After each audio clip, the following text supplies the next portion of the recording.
Call the meeting to order, and I will remind everybody that this is an open meeting, and that it's being webcast, and everything we say and do in this part of the meeting, this meeting, is for the public record. Thank you. Mr. Clerk. Thank you, Mr. Chair. The first item is the minutes of the Strategic Priority Standing Committee meeting of Wednesday, July 17, 2013. Recommendations to approve those minutes. Moved. Second. Moved by Councillor Asmus and seconded by Councillor Marsden. Any discussion? All in favor? Opposed? Passed unanimously. Item 2 is the 2016 to 2019 Strategic Plan Council input. We have an introduction by the Deputy City Manager and a presentation by the Manager of Corporate Planning. Reports before you for information. Good morning, everyone. As noted by the clerk, we have a strategic plan input session scheduled for today. By way of a very brief background, we have a strategic plan that was prepared in 2006 that looks out 15 years to 2021. We revisit it about every 3 years to make sure that it's still current. This is an update year. At present, we're about 2/3 of the way through that particular plan. Nikki has a presentation. We'll walk through all the relevant background and the steps that got us to where we are today. Separately from that, as Council is aware, Councillor O'Neill submitted some work that looks at what I would characterize as some of the long-term macro trends for our area and for the world generally, and a proposed theme for branding and a long-term vision. I don't want to speak for Councillor O'Neill. He could do that a lot more eloquently than me, but I just wanted to highlight that in terms of the context for today. Council had expressed an interest, and Councillor O'Neill, I think, covered the background very well in looking at a long-term vision that had come up at our council business plan workshop early in the year, and they had asked staff to do a report on potentially engaging a futurist. When that report came forward in May, there wasn't direction for staff to pursue that any further, and basically it was sort of left that council would potentially do some more work on that, and so I think that's the context for Councillor O'Neill's work. I would just say on that topic, I think a long-term visionary piece would be complementary to our strategic plan if Council wishes to do that sort of work in some form or another. And so with that, Nikki has a presentation to run through in terms of gathering feedback on the strategic plan. We're at Council's pleasure, but if it's okay with Council, we'll just begin our presentation. So thank you. So thank you. My name is Nikki Caulfield, the Manager for Corporate Planning with the City of Coquitlam. I'll walk through our presentation briefly today. This is a bit of an overview of the presentation, so a background on the strategic plan that we currently have, some strategic planning principles, some demographic considerations for the changes from 2006 to today and some that are coming forward, an overview of the current plan that we actually have, description of some plan changes that we're already looking to work into the plan following the input from the community we've received to date, and also an opportunity for input from Council.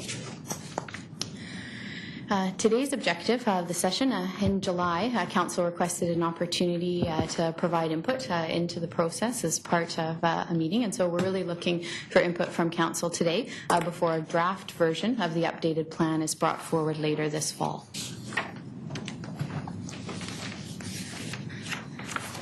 This is just a bit of a framing for the discussion today in terms of the difference between a strategic plan and a long-range plan. So the long-range plans for the organization are things like the Parks and Rec Master Plan implementation, some of our DCC plans and bylaws, and things that we take our overarching goals for the city, which would be to strengthen neighborhoods, to expand local jobs and local prosperity. And the long-range plans are really some of the tactical actions that we take to move forward, to implement, and to actually achieve some of those larger overarching goals.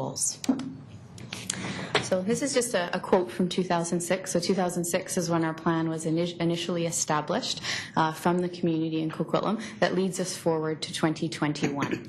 So we're 9 years in through that plan, and we've got about 6 years remaining on that plan. As a part of that visioning process in 2006, there was a considerable amount of effort actually brought forward from the community. So a lot of the goals that we have, they are actually sort of driven from the community in which we live. There was the establishment of a citizen committee, there was an Ipsos Reid survey, and surveys done with employees, with businesses, stakeholder and community dialogue sessions. So this wasn't something that was driven at the staff level, but driven from council and the community in terms of where they saw our vision moving forward. So the plan itself in 2006, and what all of that input and information from the community did, was actually establish the vision and the mission and those 5 overarching strategic goals for the city and our directions in terms of some of the actions that we would take to actually achieve those goals. As part of that process, because 15 years is a long time, Coquitlam was a little bit of a different community in 2006 than it is today, and different than it'll be in 2021. So every 3 to 4 years, we actually stop and take stock of what's in this plan, how relevant is this to the community, and actually make changes both to the strategic directions under the goals and some of the long-term actions that we'll take based on those changes to ensure the plan is relevant and not static, but actually continuing to evolve with our community as we move forward. So these are some corporate planning principles, and one of the reasons this is important is to sort of get a sense of what principles we apply as part of this. So we create a plan for tomorrow, and not just tomorrow physically Friday, but the tomorrow, many tomorrows ahead of us, not for today and not for yesterday. We try to write in people speak so that our plan is accountable to the community. They understand what it is we say we're going to do, how we're going to do it, and who's responsible for actually achieving it in a way that's understandable by our community. We put our big ideas front and center and design the plan around them. We shouldn't be searching in the plan for sort of what our goals are and what overarching we're trying to achieve, but we put them right out there and we write them in a way that people know as an organization what we're seeking to do and how we plan to do it. We also emphasize follow-through in our annual business plan. So our annual business plan is where we write down the sort of actual actions that we'll be taking. So if we say we're going to strengthen neighborhoods, in our annual business plan we put down which neighborhoods we're actually going to be working on, either in updating the plans and moving forward, so that it provides some additional information to the community on how we'll be doing that. So we actually use these principles to review and consult and update the strategic plan to ensure that we're monitoring and reflecting the internal and external changes to the community, and we're monitoring how we actually deliver on those desired outcomes. So this is the projections for Metro Vancouver, done by both the province and Metro, and from information based on regional districts of our population projected growths, our projected dwelling growth, and also our employment growth moving forward. So it gives us a sense of what it is we can expect in our community. There is some further information in terms of the demographic breakdown and how those are changing in our community. When I had an opportunity to meet with many of our council committees, we talked a lot about the diversity and that change in diversity in Coquitlam. About 40% of our population is currently immigrants to Canada, which creates a really rich and multifaceted fabric to our community that is a part of our planning process, as well as the aging demographics in our community. The largest growth area is in our 65 and over from our 2006 to 2011 census, and that's a trend that we see not only throughout Metro Vancouver but across Canada as well. So it's important as we move forward that we look at and really analyze what it is we want to achieve, how we're going to do it, and ensure that to stay successful that we're relevant in our community moving forward. And that's a part of what these updates really are, is taking stock of how our community's changed since 2012. So what's actually in the plan? So our plan has 5 strategic goals: to strengthen neighborhoods, to expand local jobs and local prosperity, to increase active participation and creativity, to enhance sustainability of city services and infrastructure, and to achieve excellence in governance. And those are really leading up to the vision for the city of Coquitlam, which is Coquitlam in 2021 will be a community of neighborhoods within a vibrant urban city where people of all ages, abilities, and cultures choose to live, work, and learn and play. And that's really with the foundation of our strategic plan. All of our directions, long-term actions, and performance measurements sort of lead up to achieving these actual goals in our community. So sometimes when people hear that, they say, but what are you really going to do? You're going to strengthen my neighborhood, but what does that actually look like? So this is a way to sort of frame that our strategic goals are what we hope to achieve. Our strategic directions inside of the plan are how we plan to achieve them. And our business plan priorities are what specific actions we will take. So there's sort of a messaging to our community of this is what we want to achieve, this is how we're going to do it, and these are the actions that we're going to take. And those get updated, the actions we'll take on an annual basis through our business plan priority. There's also the important follow-through in terms of how we measure our success through our trimester reports, through our annual performance reports, an overview of where we are in each of our business plan priorities. And we're at the review and update stage in terms of how we ensure that this is relevant so that we can go through this process and make sure all the directions and actions that we take are relevant to what our community needs are and to the direction of our council. So to date, I've had the great opportunity to speak to many individuals within our community. We've did an Ipsos Reid survey of over 500 residents. I've had the opportunity to do surveys with over 100 employees, stakeholder meetings with youth and seniors in our communities to get a range of that diversity. Also dialogue sessions with many of the council and committees. And of course, this important information and input session with council today to ensure the directions in where you want to go and that we're achieving that. Following that, I'll be working on drafting a draft of the plan, which will be shared with interdepartmental committees to ensure that it's up to date on the key plans that each of our departments are working on. And then a draft plan will be brought forward to council.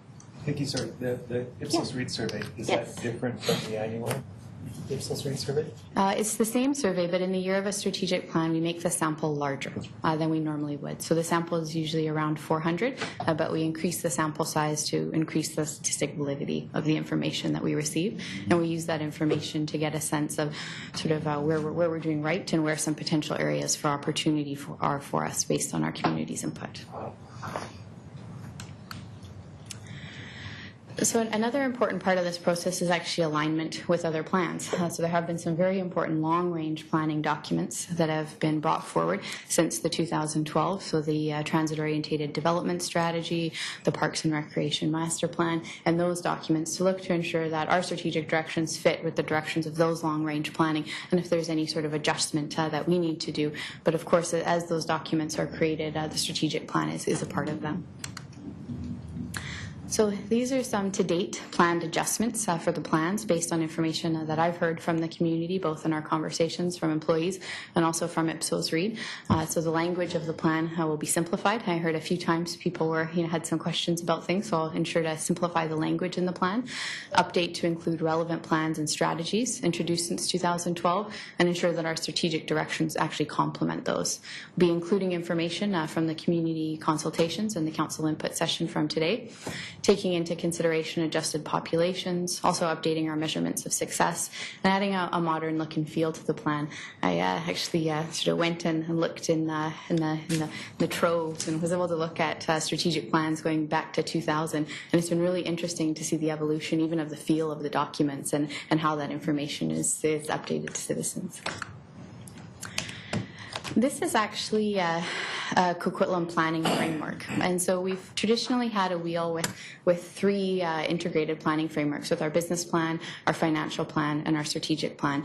And this is a bit of a more modern view of how all of those long-range plans fit into that process, but also importantly how the input that we receive from our community and our council inform those processes, and how we hear from public meetings, through our employees, through everyone that's a part of the city to inform those plans so that it best reflects our community. So as I mentioned, this plan is reviewed every 3 to 4 years to ensure it reflects what we're hoping to achieve. And this session is really a reflection opportunity to ensure the content of this plan is relevant moving forward and to determine where updates are necessary. In Council's package today, there was a Council input form that had some questions about some internal factors in terms of some of the things Coquitlam's doing really well, some of our opportunities for service delivery, also some of the external changes and perceptions of our community. And this is really an opportunity for us to talk about, and for myself and John to hear from you today what you think will be important for us to best serve our community moving forward. And any other feedback and discussion, as John mentioned, there have been some other items put forward. So this is an opportunity for input to inform this process for staff.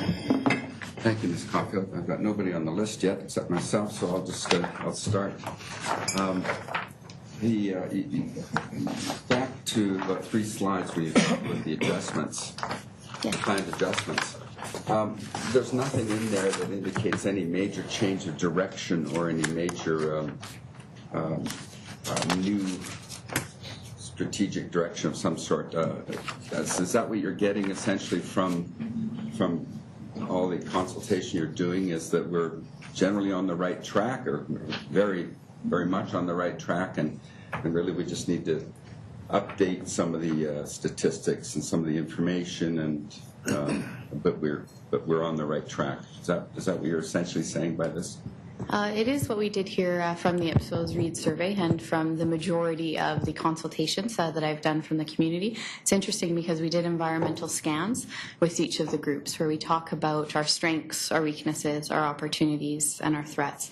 And the strengths has always been the lengthiest part of the conversation, which isn't necessarily what I was expecting, but it was a wonderful surprise to hear of how supportive and really, quite frankly, how proud people in our community were of our green space, of the recreation space that we have available, of our location, and it was overwhelmingly a very positive experience, both from the statistically valid surveys that were done from the residents of our community across all demographics and neighborhoods, but also in the more candid conversations that I was able to have with so many respected members of our community. If the media are watching right now, they've just put down their pens and stopped recording because there's no news here. Everything's running so well. There. So, no, that just looked. In the media, in the package you sent to us, you asked a lot of questions of us. Do you expect us to talk about those questions now, or are those for private? For us to privately give to you, or can you just go through the process again? You asked a series of questions of council members. Do you want us to talk about those publicly now? I can speak to that. Either one of those would be fine. We were hoping that if council's completed them, that we would gather them in and take them away so that we can incorporate the feedback. But if council wants to put some of those issues on the table to have a discussion with them, now's the opportunity to do that as well. Okay, so one more question. As Mr. Dumont said in his opening comments, I did prepare a brief that I shared with council members on Tuesday morning, I think, and some view of the managers. And that's not specifically on this strategic plan, but it's on a bigger vision. And I thought it would be sort of appropriate to talk about it today, especially in response to some of the questions about what are the emerging trends and what do we have to react to. My brief was written before I saw those questions, actually, so it was a good coincidence. Should we deal specifically with the strategic plan first, maybe on our go-around, and then we can talk about a grander vision later? Would that make sense? I think that does make sense to me. If we could talk about input to the plan and then talk about your larger vision, which I think would be an overarching sort of piece on top of the strategic plan. Okay, thank you. I'll just end mine right here. I had Councillor Marsden, Councillor Reid. Anybody else have input on the talk at this stage? Okay, Councillor Marsden. Thank you. And I look forward to the discussion we're going to have about the questions, because there was some really good stuff there. On this slide, you speak to the language of the plan, simplifying it, making it more accessible. I think that's good, very, very valuable to do, because strategic planning is very different than what most people are used to day to day, which is the operational, what's my target, what do I have to do today? People in the business world are going to their jobs every day, and they know what's there, what's expected of them. This is taking it up a level. So when we go there, we look at our 5 strategic priorities: strengthening neighborhoods, increasing active participation, achieving excellence governance, expanding local jobs, enhancing sustainability. There's a couple of words that I don't see here, and I'm wondering if, as we communicate this, do we modify perhaps the title of some of these priorities, or ensure that we communicate clearly what fits in them? Case in point, strengthening neighborhoods. One of the things that we hear about from people is safety. Are our streets safe? Crime, speeding, these sorts of things. Does safety and our desire as a priority to ensure that we have a safe community fit within strengthening neighborhoods, and should we either A, clearly articulate that in the presentation, or change the title from strengthening neighborhoods to strengthening and increasing safety of neighborhoods, or ensuring safe neighborhoods? Achieving excellence in governance. Great. Does that include fiscal management? People are concerned about taxation. They're concerned about making sure that we have affordability. So does fiscal management fall into achieving excellence in governance? And should we include it there? Should we include the title? So again, from the resident that's looking at this document, those that may choose to look at it, they look and say, yeah, you know, that's important to me, and yeah, at least it's on their radar. The one that causes me to raise my eyebrows the most is expand local jobs and local prosperity. I don't believe it's our job to create the jobs. Private sector creates the jobs. Every job we create is on the taxpayer's expense. We need to create the environment where businesses want to be. So to look and say we want to, a priority is to expand local jobs and local prosperity, to me, someone could read that to mean, great, you want to hire a bunch more people at City Hall. Whereas I look and I say I want to create the environment where businesses want to be here. So I'm interested in the thoughts perhaps of my peers around the table with regards to the wording on any of those sorts of things, and would it fit within the language of the plan, modifying it, or even the titles themselves. That's what I've got for right now. Thanks, Councillor Martin. Councillor Reid. I sort of went through this, and I guess being around for a long time, in the old days we used to do things differently. If I wanted to do something, went to the mayor, can I do it? Yeah, go ahead. So that's how it worked, and I'm proud to say I accomplished a fair amount in my term, and it was because you just sort of took the initiative and you talked to your councillors, and they said, oh, what a great idea. So as long as they thought it was a great idea, off you go. So I think I'll quickly go through this, because some of it I thought was a little too bureaucratic, you know, where I hate, as Pete will tell you, I don't do process well. I think that you can put a framework, but I don't think we have to spend millions of dollars and hiring tons of staff to do process. I think we have a strong City Hall, and I think it's mainly due to Pete and John and the top level of executives that they've hired, and the fact that they get along well, the fact that they meet and they move forward with whatever direction they're given. And I think that is the biggest strength that City Hall has. Critical internal areas for service development.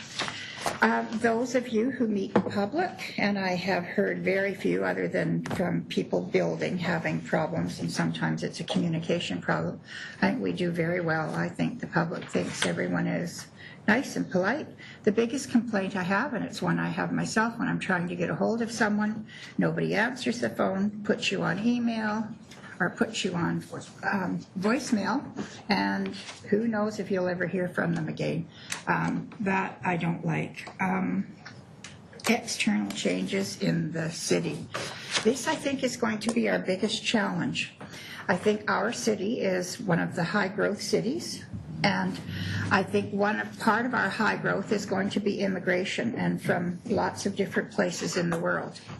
And I want this city, and maybe this is just a pipe dream, but I want us to be inclusive rather than trying to create little nodes of different things around our community, so that when new immigrants come, they just say, oh, here's a embassy and a gym and everything from Zambezia. So everyone who's from Zambezia, that's where you go. And I don't want to see that. If they want to have some sort of community center for themselves, that's very fair. But I would like to see our programs adjusted so that they can be inclusive, and I know we're working very hard on that. But I would like the people that are moving to Coquitlam to have some little welcome to Coquitlam package. And within it, it's one of their things that they plan, that they tell us that they promise to do, is come to our programs, meet our people, try and be inclusive and learn and get into the society that way. How are we viewed by our residents? We're hardly thought of, frankly, unless tax time comes. It affects their pocketbook. Or some other issue happens. They've got a bad boulevard, they hate the stop signs, they don't like the streets or something like that. But other than that, they go along just merrily bouncing along, and unless something comes to their mind, they don't bother. Now, in one ways, that's good because it means they must be happy with the services.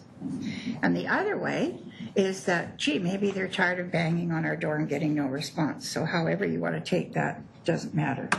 How are we viewed by other organizations? School District 43, the province, organizations serving the community well. I think we have to find a better way of communicating to them, other levels of government especially, our respective responsibilities. Now, if I wasn't getting downloaded from the province to look after a lot of the homeless folks, the affordable housing, all the things that to me is a provincial responsibility, I would have more of our taxpayers' funds to go out and do things that are more in our responsibility. So I have a real problem with that. And, I don't mind helping anyone. I have developers that are now providing lunches and stuff for kids in school, which I think is a good program. But I think all of us need to take a really good look. If the province, and I would like to communicate, put that down to them, if they want us to start doing part of their job, which is outside of the 8 cents per dollar that I get, then I would like them to put another 1% or 0.5% or whatever the figure should be down to the cities, and we can take over our respective responsibilities. And TransLink, I think, is a huge thing. And I also think that that should not be a community responsibility. I don't think that should go on to the taxpayers. Every time something happens, it's on the taxpayers. Well, I think you're going to find that a lot of our residents coming in aren't resident owners. They're going to be people renting out property, and yet they're going to get, still dinged for all this, which in some ways is fair, in some ways it isn't. If the government wants us to take over the responsibility of transit, then I think they should give us the money to do it and give it out of their 92 cents instead of our 8 cents. Important needs, schools, parks, programs, and jobs, and I think we've all addressed those. As far as jobs go, we are going to have some incentives to bring new businesses here. I think Dennis and I have spoken about that. I think there are ways of promoting business, and we've spoken about that as well. I think businesses, we're going to see what's happened now. When we look back in California 30 years ago, where they designed a whole bunch of places for, shall I say, the more wealthy, the medium to high class folks, and they forgot that they need people to do the plumbing and the roofing and all those things. And so we have to find some way that we can have some more affordable housing in our community. And I'm speaking probably for the whole Lower Mainland, because houses are impossible for anyone to own. You'd have to be making a fortune, and unfortunately most of the workforce doesn't do that. I think we need to address also part of the city that wages in the city is one thing I hear from people all the time, and the big benefit packages are the big things that I hear from people. Mm-hmm. And that just drives the taxes up. And unfortunately, it works for the few that are employed, but it doesn't work for the thousands that are not employed by a city. Yeah. And many years ago, benefits were given to government workers because they were perhaps the lowest paid of everyone. And so they were given benefits to boost it up and keep City Hall full of employees and keep the wheels turning.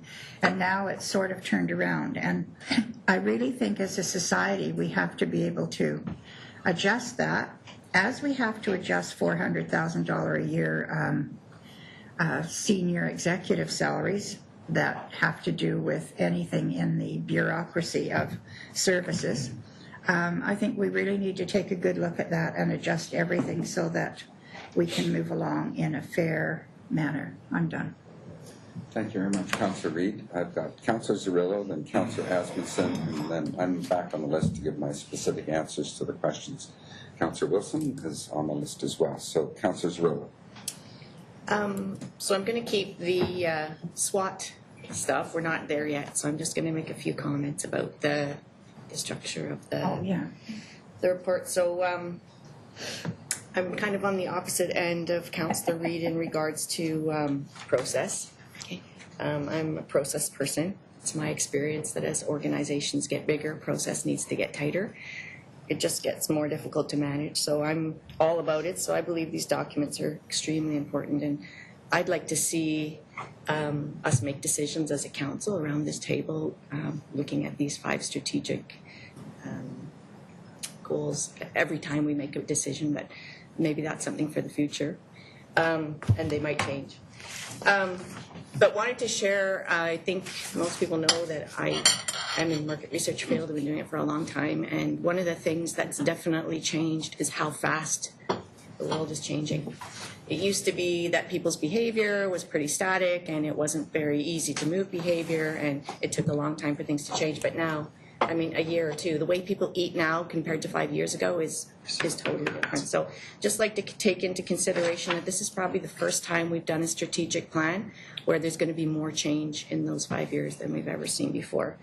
The other one is about global marketability. I think this is probably the first time we've done a strategic plan where we should look at our global marketability. What is our message outside of not just Coquitlam, but what is our message outside of Canada? I think it's important that we have an identity that we can market globally. Also wanted to talk a little bit about the growth expectation from Metro. There's a growth expectation from Metro for the amount of people that we are going to take here. I'd like to see us build that like a sales plan would be built right from the bottom up, so we know what the number is. How can we build it from bottom up? What does it mean per year? Where are we going to put that density? I'd like, instead of having developers drive that, I'd like us to drive that, and then we can also then make a commitment to our consumer, because one of the things that's coming up is traffic congestion. We can make a commitment to our taxpayer, our consumer, to say, this is what our growth is going to look like. And along with that comes, I wouldn't mind, and I'm not sure if it's in this document or if it's somewhere else, for us to really think the redensification of growth on Burke Mountain. Because one of the things that perhaps could be in the strategic plan is transit. I know it's not under our jurisdiction, but I believe that it's highly likely that there will be no additional transit on Burke Mountain during the life of this next plan, and perhaps beyond. So it would be great to include it. It's a framework that we need to know about. I think we need to get realistic on transit, and that probably ties with where we want to put the density for Metro's expectations. And I think those were the only things that I had right now, and I'm interested in the whole SWOT thing because that's a very interesting idea about identity and what we're good at. Thank you. Thank you, Councillor Zerillo, and I'm wondering why you didn't want to go into the SWOT now. Aren't we at that specific level? You can now if you'd like to. And I thought we were combining them. Yeah. That's what I thought. Yeah. So you can go into that now if you'd like. Okay, we can make some very quick points about it. So obviously, aging demographic, right? It's driving everything. It's been driving everything since the 80s. Yeah. The boomers have been driving this country since the 80s. I mean, interest rates were like 11 and 12% in the 80s because every boomer needed a mortgage. So, I mean, they've driven it. Progressive lenses is all, used to call those bifocals. No, now it's progressive. It's all driven by the boomers. So the boomers are driving this generation to wellness, and the next generation is also driven to wellness because that's what they grew up with. So our 25 and 35-year-olds now, too, are all driven by wellness. It's how we eat. It's how we exercise. It's how we feed our kids. It's how our kids are, eating organic food now. They're not eating Gerber baby food as much as they used to. It's all being driven by wellness. And I think Councillor O'Neill mentioned some ideas, and I would just like to put out there that every SWAT that I've sat in, 2 committees, it's all about nature and recreation and wellness. I think that we need to think about our identity. I was talking about global marketing. We have a wellness as our history. The Riverview lands was about wellness. Our First Nations have spiritual ceremonies and wellness. We know that the Asian community is very interested in Coquitlam because of their feng shui is around wellness. So I just think that I'd like to explore on a larger scale, what does wellness mean? What is it going to mean in the future? And is Coquitlam in a good position to be marketing that idea? That's it. Thank you. Councillor Asmundson. Well, thank you very much. I've been involved in these plans, I think, from over 20 years ago when we did what was called at that time the City Vision Plan, which was actually our strategic plan. We named it after that. Yeah. So I've been involved in many of these, and I think going what Councillor Zarillo said is that there was a strong desire for that because there was a disjointedness about what was happening. And the reason for strategic plan was to put some coordination, connectivity, and understanding of why we're doing what we want to do and where we're going to go with it, and to create a better framework for it. And we've refined it. I mean, I look at this plan here, we came down to this one the last time round.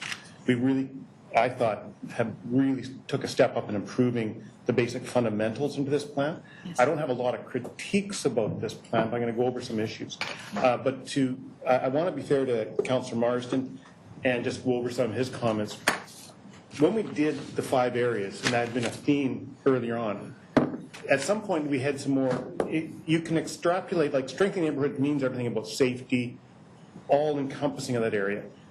Excellence in government means taxation, everything. If we list out or add to it, another group will say, well, we should be mentioning this or that or whatever, and you can make it too big. I think you can have a description, not on here, but underneath from strategic planning, say if you want to look up, this is what all the fundamentals under excellence in government should entail. Yeah, but in the plan it should be just like this. But it is already there and added to. You can, I guess we've had other plans before in documents that give a more underlining, and it's written somewhere. This is more a condensed version, if I'm not correct. Some of the items that were mentioned are in the strategic plan, and they're what our strategic directions are. So they give a framework to strengthening neighborhoods. But one of the updates for this year, because in a few of my conversations, people said, what is a strategic direction? What does that mean? And so changing some of that language to be our goals or what we want to achieve, and our strategic directions are how we plan to achieve them through safety in our neighborhoods, through fiscal responsibility and governance. And a part of that will be changing the language to make that as clear as possible to residents that those are a piece of it. And so I mean, when we talk jobs means everything from local improving jobs, and we have targets of jobs that we'd like to see, private sector jobs growth to meet the residents living to achieve that work-play balance. That's what that whole part was about. Going on the SWOT analysis, going through, I think one of the biggest strengths that since I've been here now, is stronger leadership within the organization. More of I really believe that's one of the best things we've had. We have a lot more top-down accountability within this organization. I think through the strategic plan, council has more understanding and connectivity to what the organization is doing than as ever before. So I really think that is an ongoing need of improvement, but I think that's one of the most important organizational strengths is strong leadership, and I think we have that throughout most of the city right now, starting at the top. I think we've been very good through there. So I think that's one of the things that I see is something that we need to do better at, and I've talked about this before, is dealing with the social impacts of construction. We're going to have construction, the impacts and how we deal with it. We still don't deal with it in a way to minimize its impact and work with our residents, whether it's on Burke Mountain, City Centre, Coquitlam, or whatever. It's going to be going on for the next 20 plus years, and we need to get a better handle on that. We need to get a better handle on how we schedule our construction projects, maximizing their timing of that. But I think those in that area in the SWOT analysis is those in that area there. I think we really need to step up our game. Yes. I mean, just simple things. Like last night I went home, I came down Pine Tree, and the left turn lane at Lincoln and Pine Tree was blocked off. Everybody was going home, so everybody's in the second lane blocking traffic trying to make a left. And I phoned Joseph, it's opened up today, but that doesn't need to happen, those type of impacts.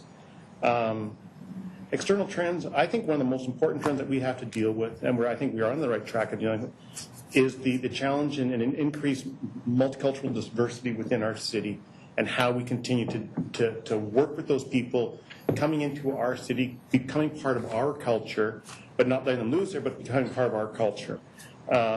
So more outreach with transition to the Canadian way of life is what I sort of put On the same track. Put onto that one there. And I guess I think on the next external trend is just to have a stronger economic, to increase jobs. We've always talked about it, but we really haven't. I think that's where economic development is going to really start to put some action, better plans, and some of that to it. So I think we need to work with our economic development, take advantage of opportunities for redevelopment, and how we fit that into our economic development department, funding or whatever. And I see technology as a big part of that, and how we work a strategy to grow technology and its benefits within the community for jobs and its research that can be.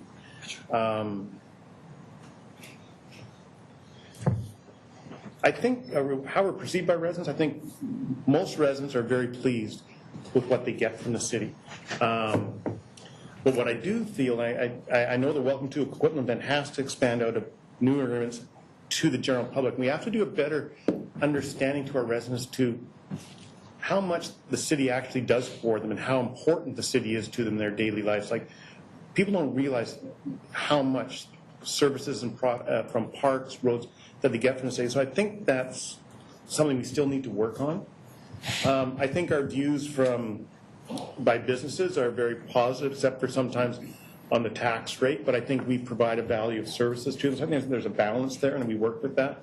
I think other organizations, we deal with collaboratively, but that impression changes depending on the issues that we are facing. Sometimes it's very cooperative, sometimes there are problems in those relationships due to our differing points of view. So that's a fluid thing. I think that we really can't pin down. It depends on that time and those issues that you're going through it. I've got some other ideas, but that's pretty much where I look at the city on a software. I like the strategic plan. I don't think there's a lot in the actual plan to change, but I will go with Benita. I think she said, as a larger organization, as we get bigger, these processes and how we track those goals and things, and these plans, I think, become more and more important to council, especially. So that'll be it for now. Thank you. Thank you. Myself, Councillor Wilson, Mayor Stewart, and Councillor Morrison on the list again. And before I proceed, I'm just a little worried that all of what we're saying here is not going to get taken into account, because I see on the planned adjustments, the fourth bullet, it talks about including information and consideration for community consultation. It doesn't mention council consultation anywhere in there. So I'm just kidding, of course. I know that. Hadn't happened yet. Yes. So it goes without saying, I'm sure. Yeah. Thank you very much. So on the internal strengths and the opportunities and the threats, things like that, I want to say that in terms of what I view as the most important internal organizational strengths, I'm going to second what Councillor Asmussen said, talk about good leadership, strong morale, and overall dedication. I think that does come through. I think people are,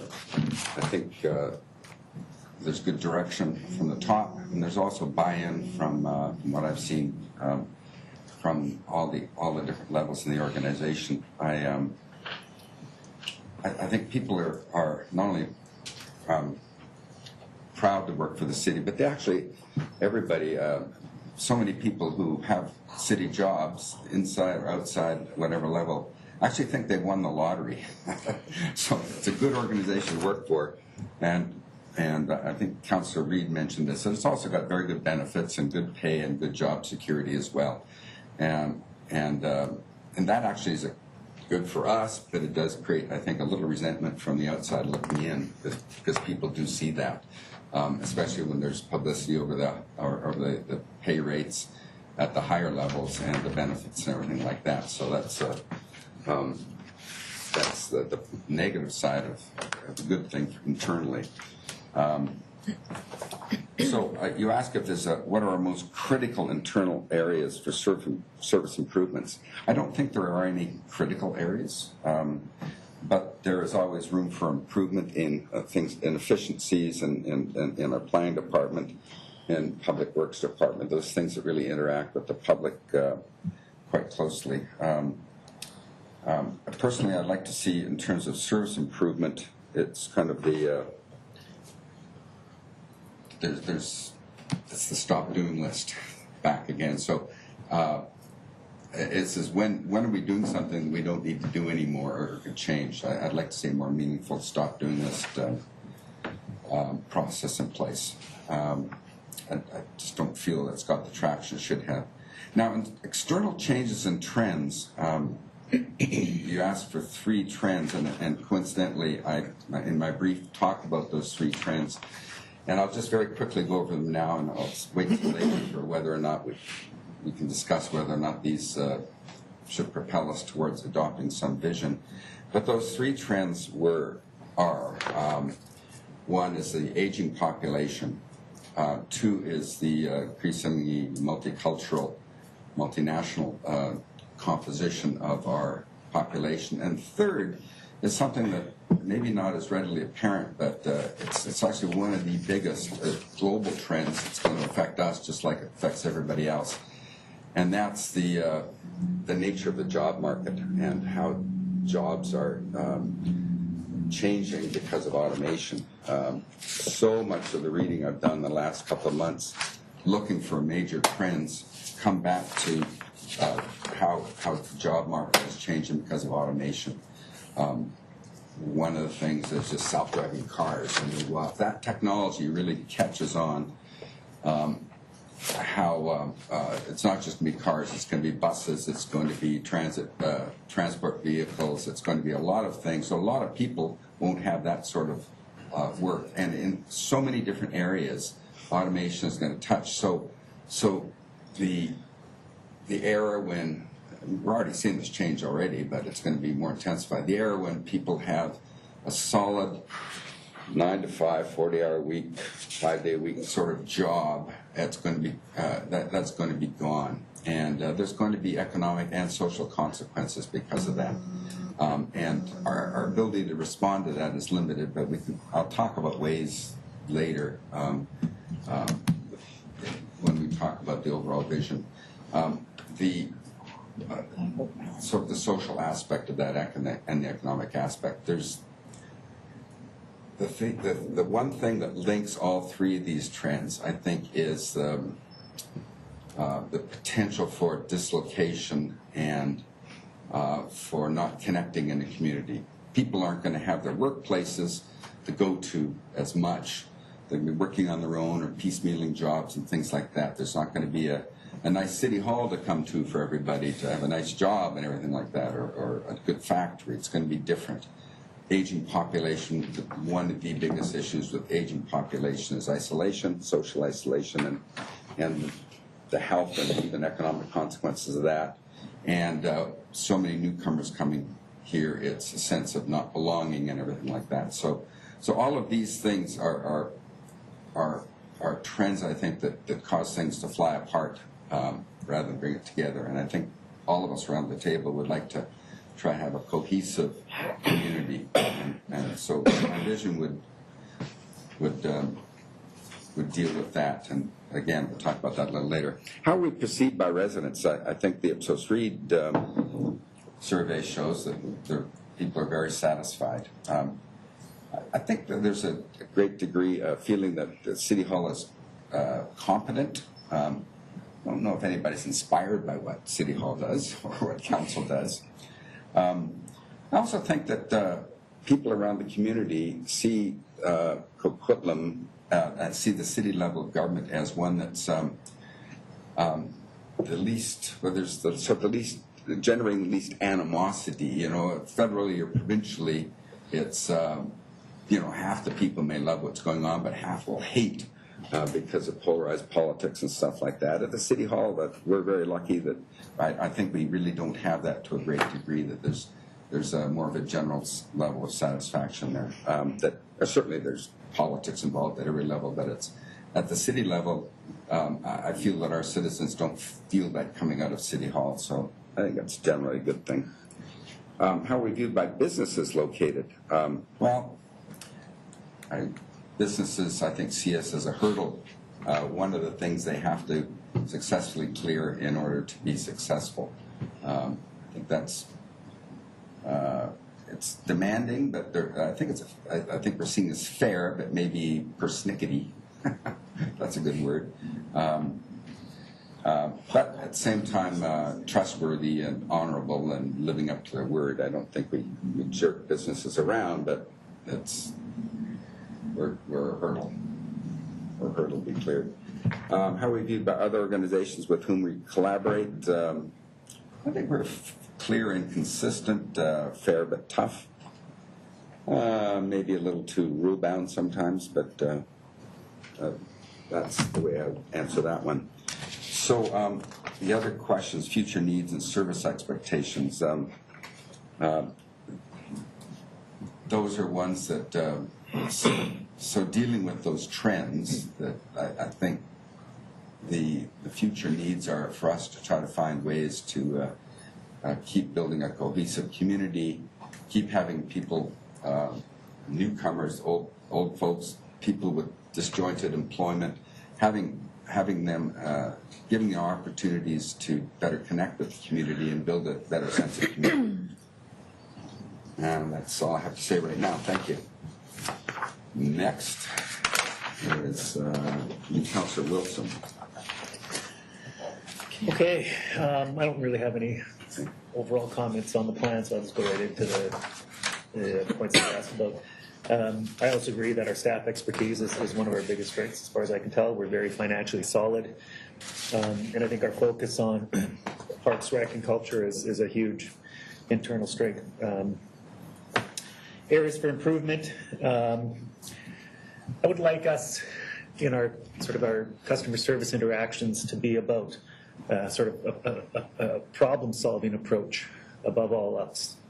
And sometimes I think our staff is great at that, but I've heard, I think, too many stories of staff not really taking a problem-solving lens and more sort of a following the rule kind of lens. And I think everything we do should be about serving our community, and within reason, I think we need to be problem solvers first and foremost rather than focusing on the rules all the time. I think our city could be a little bit more socially minded in some of our recreation programs in terms of planning for childcare, how we deal with our bears, how we deal with the settlement of new immigrant families. And I know that kind of infringes on some of other provincial and federal responsibilities, but I think within our area of responsibility, we can do more in there. And I think another internal area is trying to boost our planning department, fill those vacancies, and just again better customer service for the people in our community. In terms of trends, I think the biggest trend has been mentioned, the demographics, both the ethnic demographics and aging and that sort of thing. I totally agree with what Terry was talking about in terms of better connections and things that we can do to make people feel more engaged, more part of the community. Councillor Asmussen talked about the welcome event. I'd love to see us just completely fill the Pine Tree Community Center for our welcome event and have environmental groups and cultural groups and sports groups and volunteer organizations, in addition to all the great things that we do when we host it at City Hall, and really make it about the whole community as we're trying to, not just focusing on the sort of multicultural side. The second trend that I see that I think affects us is the shift from single-family housing to multifamily housing, and how that impacts our transportation system, how that impacts our our parks, our recreation offerings, and so I think we need to look at innovative use of our green spaces, of the amenity space that these multifamily buildings provide, trying to ensure that we have the proper complement of bedrooms and offerings in those multifamily units, so that we are catering to families who can't afford a single family house. Third one, I think, for me, is just in terms of an external trend or change, is the loss of low-cost rental housing. That's different from the one I just talked about. We're seeing it. We all know about it. And I think we really, part of our draft affordable housing strategy is partnerships. Well, we really need to become experts in partnerships if we're going to rely on partnerships. And I don't see us getting there yet with what we're doing. I think we need to set a high standard, and we need to leverage purpose-built rental housing that developers are willing to build.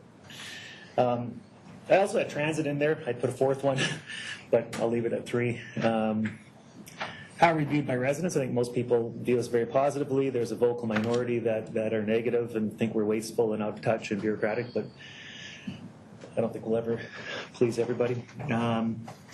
I think I agree with what Terry said about our business community. I think that's pretty accurate. And I think other organizations like school district, province view us fairly positively and a good partner. Future service needs that our residents expect. I think continuing on with our Parks, Rec, and Culture focus, transportation, I think is a huge one, and it's only going to get more huge in the future. And I think a responsible approach to development. I agree with what Councillor Zerillo said about us trying to drive the bus rather than feeling that we're reacting to what the development industry wants. And I think that's pretty accurate, and I think our community expects that. Service expectations on the part of businesses, investors, and developers.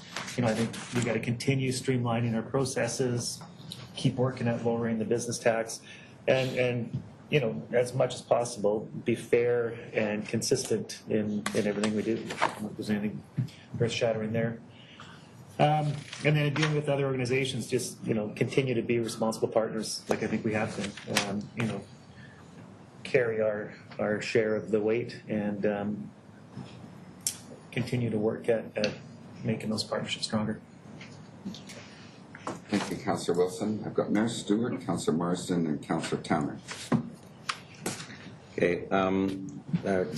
Most of what's around the table is stuff that we all agree with. I actually am going to disagree with one of the last comments made, and similar to a comment that Councillor Zerillo made, because the process for determining where development takes place is ours. There is no one else driving it. It's called the OCP. We determine where development goes. We determine.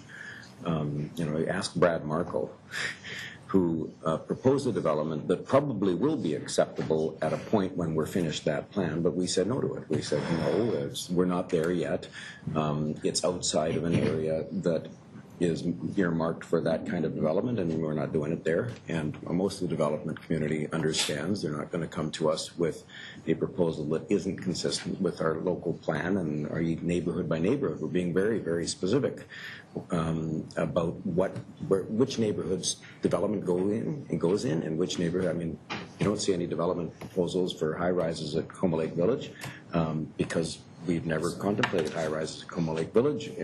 We'll see development proposals for higher density around SkyTrain stations, as was indicated, because we fought hard to get SkyTrain stations. We fought hard to get SkyTrain. And when you fight hard to get SkyTrain, that's where you put the development.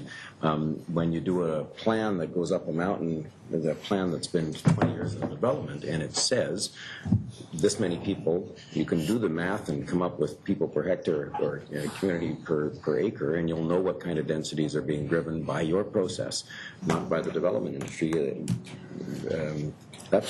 those densities were determined long before the development industry owned those parcels.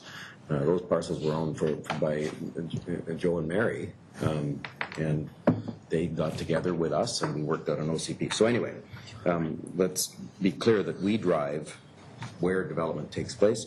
The detail about how many parking spaces and whether it's a 32-story or 216-story or whatever, that's something that we do by application, as everyone does.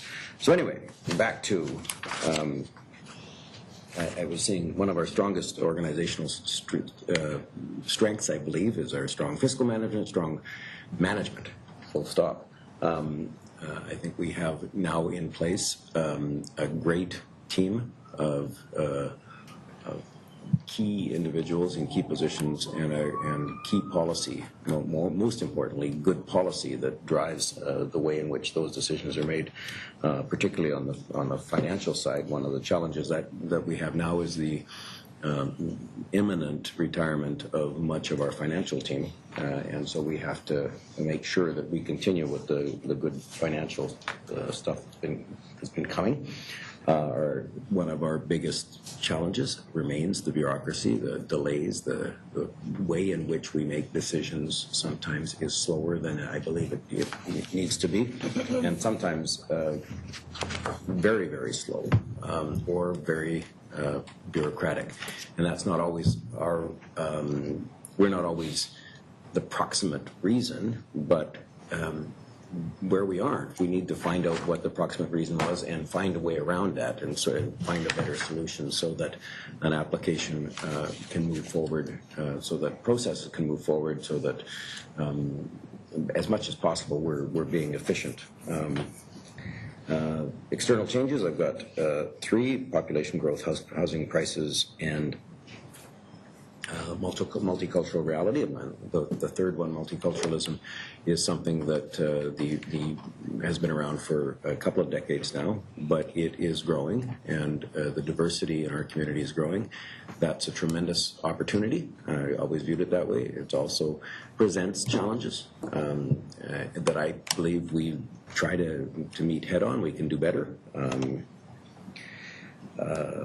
Actually, on the wellness side, I think that's one of the challenges we've got, is that our community, our society, isn't driven by wellness. It's driven by a whole bunch of other things. It's the way we eat, the fast food culture, the sedate lifestyles that many of us live, present some real challenges. And that's something that I think that we as a community can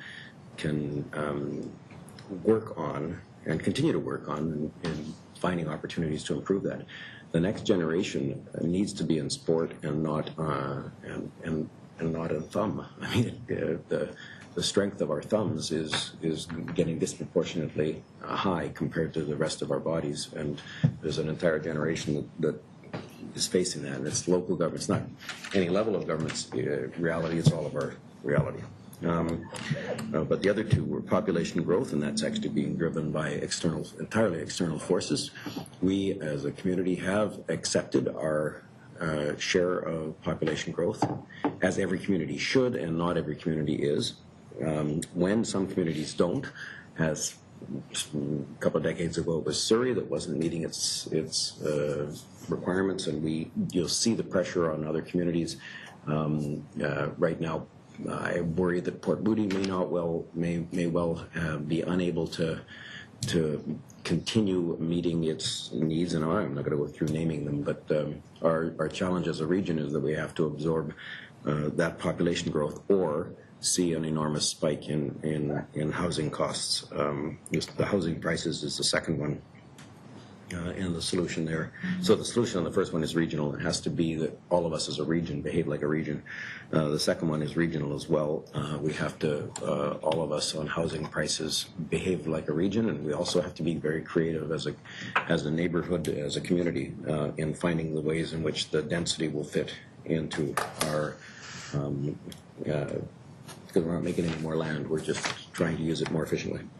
Our perceptions by residents generally well. I think that over and over the Ipsos read shows that You ask a random sample and you'll get a pretty good response, a very good response. And there's the vocal group that will be against whatever we do, and if we don't spend the money on that, they will be against it, and if we do, they'll be against it. But by and large, we have really good supportive community. Businesses, I think, are more challenged, and that's one of the realities that a couple of decades ago we started moving toward the highest level of taxation for businesses. We're moving back down, but that business taxation or perception of business taxation is still a challenge, and the perception of the bureaucracy is a big challenge as well, which I spoke about earlier. Other organizations, I think, they perceive us well, they perceive us supportively, generally speaking, and that we're willing to be collaborative, and we're trying to be collaborative. We don't get perceived as bully very often, and when we do, I think we need to respond very strongly to make sure that we either correct that or correct the perception, at least. Our future needs, and our number one, I think, will be transportation infrastructure. I agree that on the bus side, we had a meeting with the minister responsible for TransLink, and I came away from the meeting, it was an in-camera meeting, so I won't go into details, but I came away from the meeting with no great confidence that we're going to have a solution to the funding challenges of TransLink in the next couple of years. And as a result, the decision to develop a transit-oriented community up on the mountain is challenged, and we're going to have to find a solution to that, as well as a solution to make sure that the buses connect to our new SkyTrain in a year, so that when on opening day we don't have 10,000 cars trying to park near SkyTrain stations. Most important future need and future expectation of the city, I think, is in streamlining and making our processes as efficient as possible. We've gone a whole way down that path. I think we have more room to go down that path. And as far as other organizations, I think they want us to see us continue to collaborate more. And I really want to see us explore the challenges that other communities or other community groups rather have, and the opportunities that collaborating with them would present, whether they service clubs or school districts or business groups and businesses, period.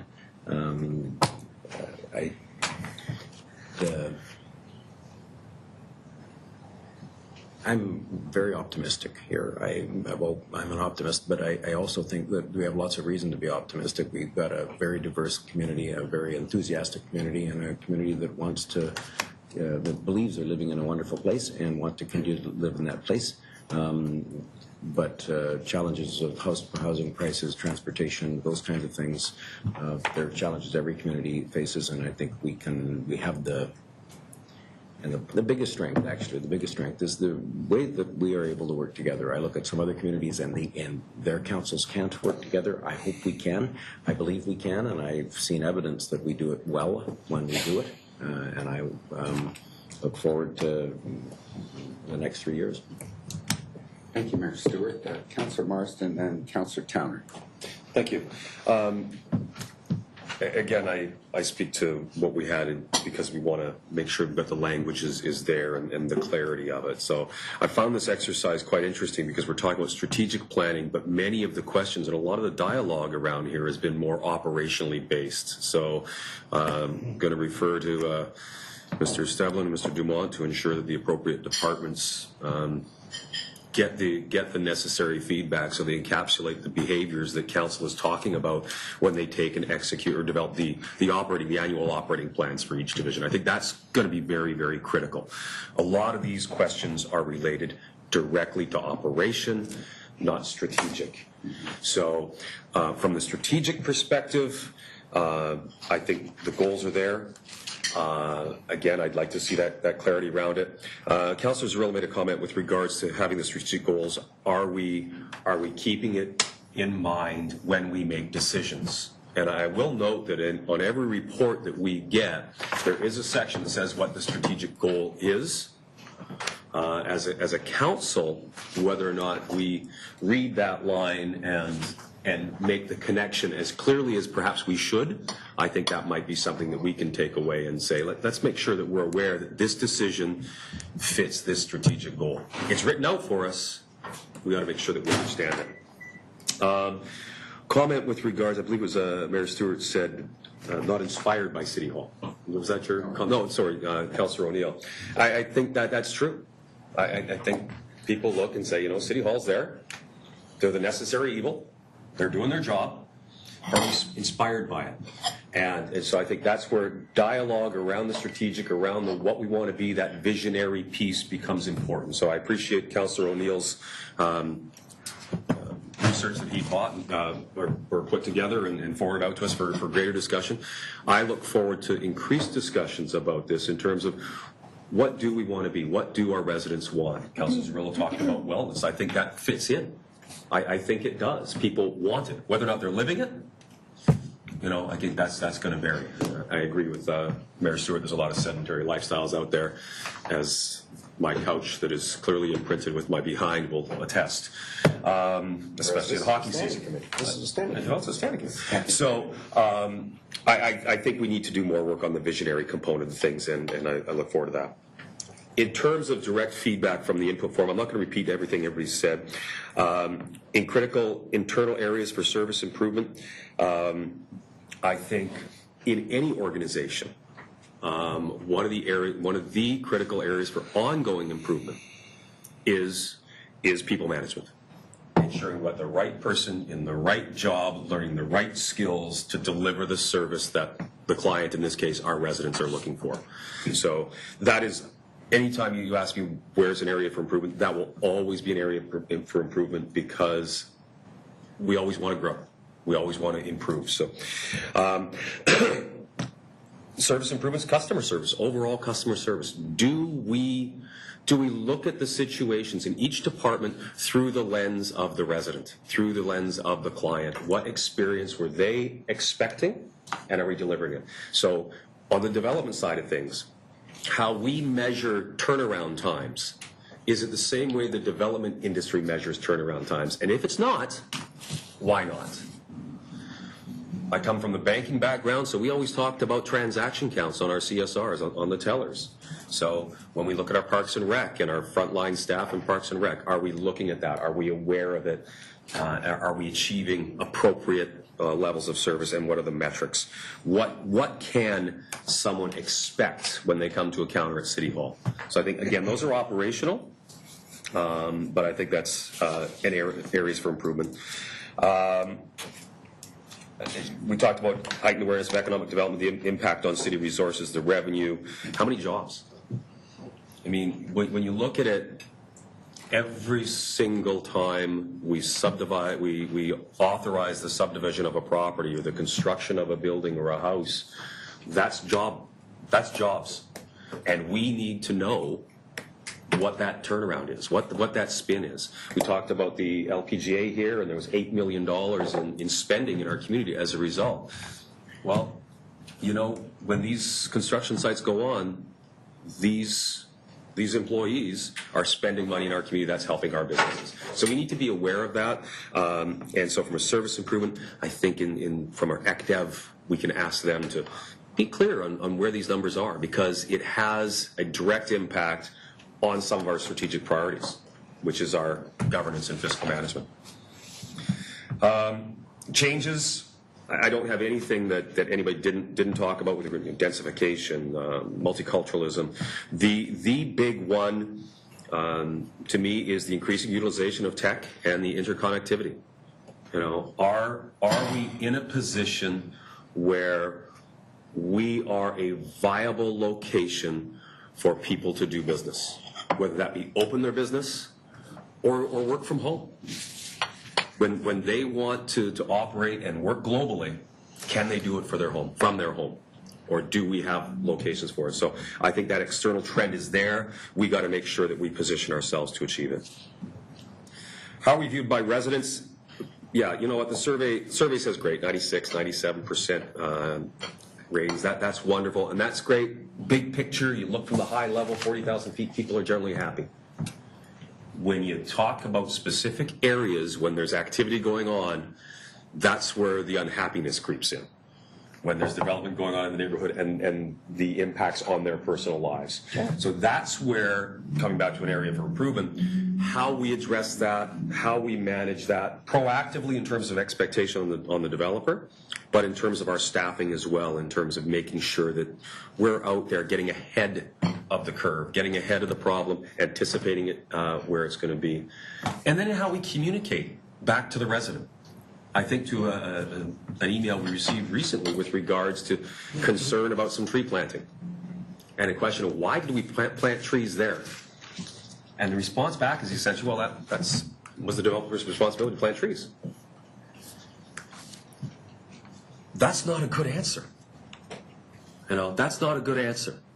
It was a horrible answer. Pardon me? It was a horrible It was a horrible answer. So it's a matter of how do we communicate back to our residents to address the question. Do we look at their concern, understand what it is? Do we look at it through their lens and then respond accordingly?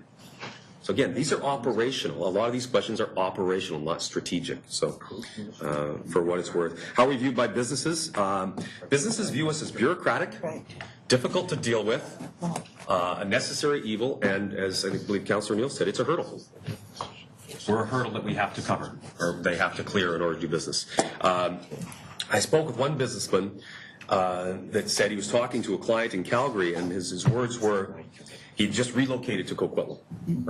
And the guy in Calgary had dealt here before. He said, oh, that's too bad you had to open there. They're impossible to deal with. And that's a business in Calgary that had that impression of us. So we've got some work to do to make sure that we address it. And I've had some situations that I brought to our general manager's attention. And when they're brought to the GM, they're addressed. They're addressed, and they work to come to solution. We got to make sure that our staff feel empowered to come up with that solution too. So that comes with the people development. Most important future needs and expectations from businesses, investors, developers: certainty, turnaround time, flexibility. They want to know when they build their business case, regardless of who it is, they're building their pro forma. They want some certainty.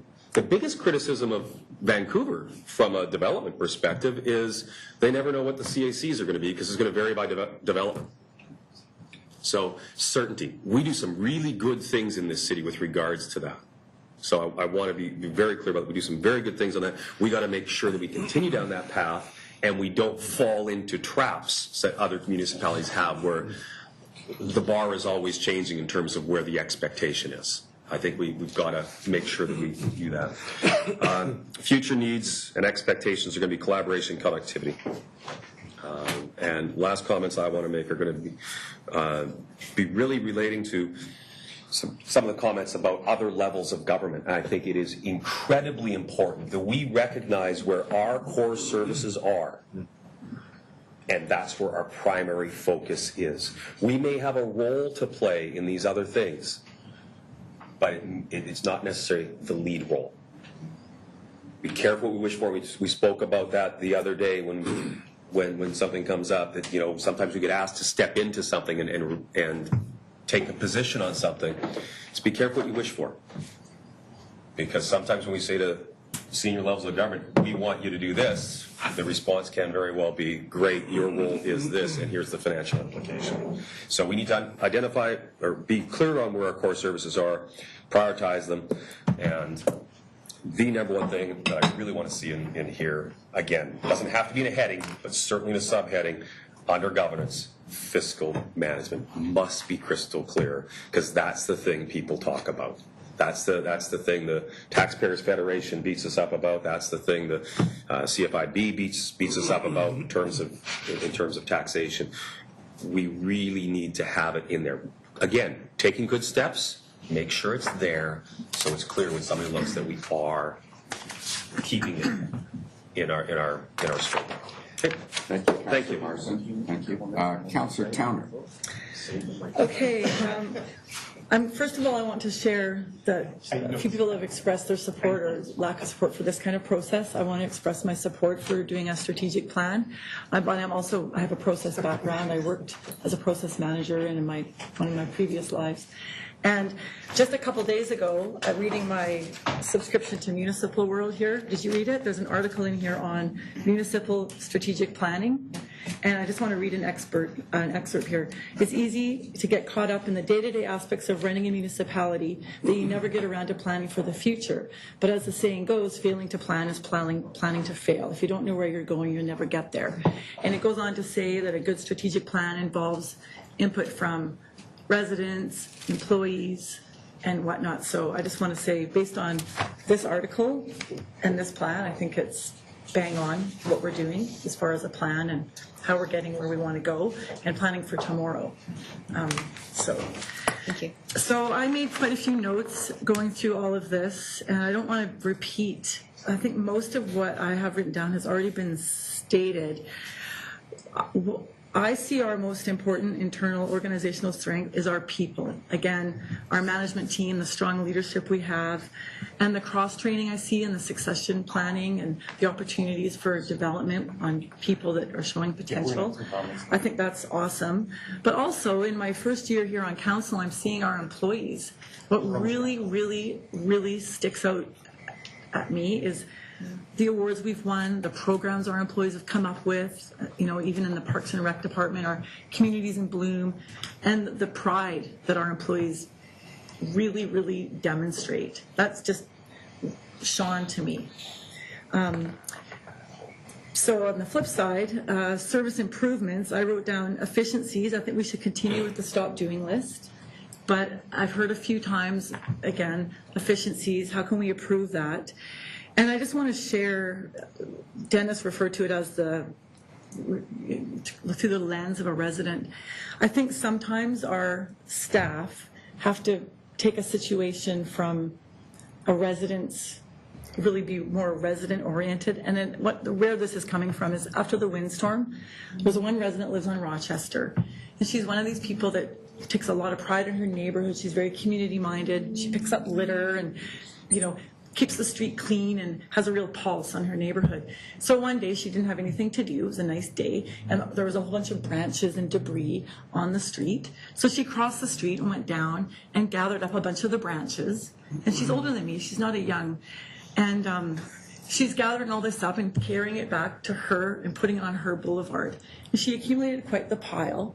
And then within an hour or so, the crews came along with their truck, and they're picking up the debris from the street. So she went over and asked them, can you take it from my boulevard? They said, well, no, that goes in your green bin. She says, but it's not my waste. It's from over here. If I hadn't have cleaned it up, it would have gone in your truck anyways. And they wouldn't do it. And she didn't see the sensibility or the practicality of that, and it got into a little bit of it actually made her so mad. She doesn't want to pick up litter anymore. She doesn't want to, and it evolved into something much bigger than it had to be. And that's just one little example that sometimes I think our employees are great, but they have to maybe take a step back and not follow the rule to the letter of the law, because it was obvious that debris didn't come from her own property. Anyways, pardon? Common sense. Yeah, that's what I wrote down. It's practical, sensible, resident-oriented, as often as we can. But anyway, that's getting operational. The trends, I'm not going to repeat what people have already said. Another trend, though, that I wanted to touch on is engagement. We were happy that we had 26% voter turnout, and I'm worried that younger people aren't as engaged as they could be, and the youth are our future. And I would love to have more programs to have. I think Coquitlam is doing an amazing job with public engagement. We converted the budget meetings to the in attendance, where only a handful would come, to the online, and now we get 100 and something, which to me still isn't very high for a population of 140,000. But I think we really got to try to do more to keep residents engaged. I mean, maybe it means they're happy. I forget who it was earlier that said we get higher voter turnout and higher involvement when people are upset about something, when it's really polarized. And when I was door knocking and people said, I don't vote, well, can I ask you why? Well, because the city's run so well. I have no concerns. So that's great. But I think we do need, especially as we're planning for tomorrow, to engage more of the younger demographic.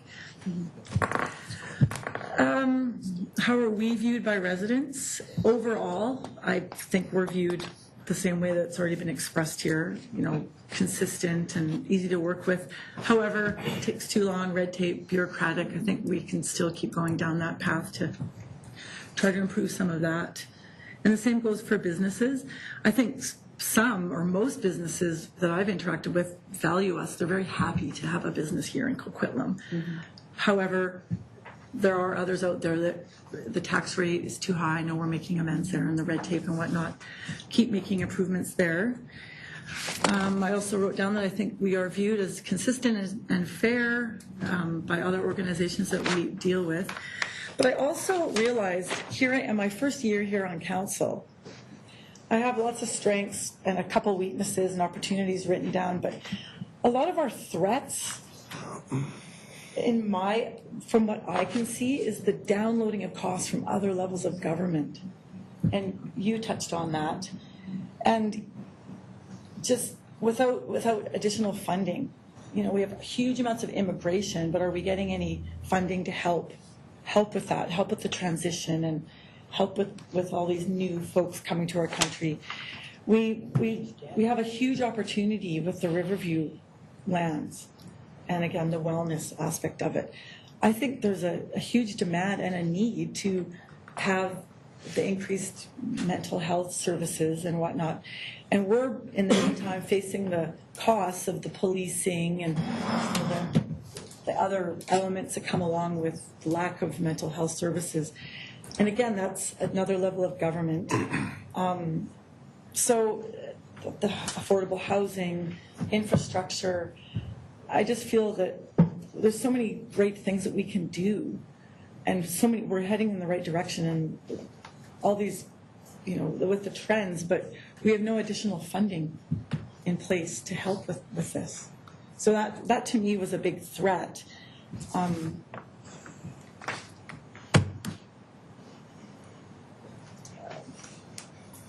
guess that's it. That's all I have for now. I mean, I might speak up again, but those were my thoughts. Thank you, Councillor Towner. Councillor Asmussen, you have some further thoughts? Well, it just comes down, I should have mentioned one of my points that's involved in it. One of our successes to our city has been so far in getting investment in transportation, whether it be the Trans-Canada Highway project, the Evergreen lines here now. We have been very successful we did the Logie project, we improved King Edward Schoolhouse. We've done a lot on transportation, but that's going to be an ongoing need to be one of our main topics of transportation. And transportation is broken into road and transit services.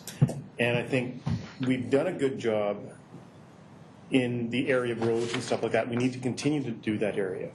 When I look at Burke Mountain and the development there, well, we developed it as a community of a more transit type of community. It is still going to be dominated by a community of car users. If we get 20% in a single family or multifamily in that type of development at 20%, that would be an excellent transit user. So 80% of the people will always still use vehicles. What we strongly need to do in our discussions with other communities is better cooperation on our intermunicipal and regional road connections. This is where we're starting to see a fall down in our transportation networks for our city and all other cities, is that lack of willingness to work regionally together or locally together on making sure our connections are smooth, just not for our residents, their residents, and everybody to get around the community. And we've found in different parts right now, existing neighbors, that that's not happening today. Cities are starting to take a very self-looking view on that, and that's a threat to the growth of our city and the livability within our city. So I think that really needs to be examined in a greater extent to that. As for the bus service on Burke Mountain, we do have, when the reorganization comes around, but I think we have the opportunity. There's two routes analyzed up there, one operating into, I would have been here with me, into Coquitlam Center. The other one operating another loop, but going into the Port Coquitlam's big box. Well, most people in Burke Mountain, if they're going to the big box, they're not going to take transit. That loop would be better going, once again, over to Coquitlam Center. And so we have opportunities to readjust the priorities within transit, and that's where we should be looking at how we deal with TransLink on adjusting what our priorities or services to better fit our needs within our community. If we don't get the money to increase service, how do we reprioritize services and look at that as another way of achieving our goals of balanced services throughout our region in that area. And so in the interim until we get funding, but we really have to have a better regional perspective on transit and transportation networks, and it's falling apart. And it's a big threat to the livability of this region, the city, and I just think that's one issue that hasn't been really pulled together enough on a political level, on a city bureaucracy level together. So I just had to put that in there. Thank you very much, Councillor Asmussen. Now, this wraps up this part of the discussion regarding specific feedback for the strategic plan. And we did talk about moving into a vision, an overarching vision idea. But before we do that, I want to know. Point of order on that. Yes. Craig has to leave at noon, and we have the arena study that we need to get through as well. So should that be another business item for after the arena study? I'm sorry, so that'd be another business item for what? For after the next agenda item that we have? The next agenda item is in camera. It's closed. So we have this. This is the only item on this meeting. This is the only issue we have in this open meeting here. My concern is, though, that Craig's on the... and we are in open right now, so we're careful what we say about I know, yes, yeah. So, but that item has to be dealt with because it's coming to my Wednesday meeting. I totally understand that, and